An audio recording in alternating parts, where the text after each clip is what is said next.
Hi friends, బాగున్నారా? Welcome to our channel Achitha's kitchen. ఉడికించిన white rice, 4 టమాటాలు ఉంటే చాలండి. ఈ రెసిపీ రెడీ చేసుకోవచ్చు. చాలా సింపుల్గా మరియు టేస్టీగా చేసుకోవచ్చు. ముందుగా దాకా పెట్టుకొని దానిలో 1 కప్పు ఉల్లిపాయలు వేసుకొని, తర్వాత చెక్క, లవంగా, మిరియాలు వేసుకొని బాగా డ్రై రోస్ట్ చేసిన తర్వాత ఒక చిన్న కప్పు ఆయిల్ వేసుకొని 2 టేబుల్ స్పూన్లు అల్లం పేస్ట్ వేసుకొని బాగా కలుపుకోవాలి. తర్వాత 2 స్పూన్లు ఉప్పు వేసుకొని బాగా వేపుకోవాలి. ఇప్పుడు కట్ చేసి పెట్టుకున్న 3 టమాటాలు వేసుకొని ఒక 5 మినిట్స్ వేయించుకోవాలి. ఆ తర్వాత మూత పెట్టుకొని 10 నిమిషాలు మెత్తగా మగ్గించుకోవాలి. ఓకే అండి, టమాటాలు మగ్గిపోయాయి.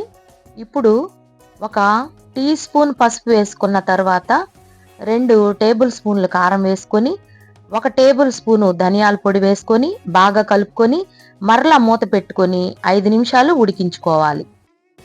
ఓకే అండి, గ్రేవీ చాలా బాగా మగ్గిపోయింది. ఒక్కసారి కలుపుకొని ఇప్పుడు 1 టీ స్పూను మిరియాల పొడి వేసుకొని మరలా ఒకసారి కలుపుకుందామండి. ఇప్పుడు ఒక బౌల్ ఉడికించి పెట్టుకున్న వైట్ రైస్ వేసుకొని గ్రేవీ అంతా కలిసేలాగా కలుపుకుందాం. తర్వాత లాస్ట్లో కొంచెం కొత్తిమీర వేసుకొని ఒక్కసారి కలుపుకుందాం. అంతేనండి, మన టమాటా రైస్ రెసిపీ చాలా సింపుల్ అండి. మీరు కూడా ట్రై చేసి నాకు కామెంట్లో చెప్పండి. Thanks for watching.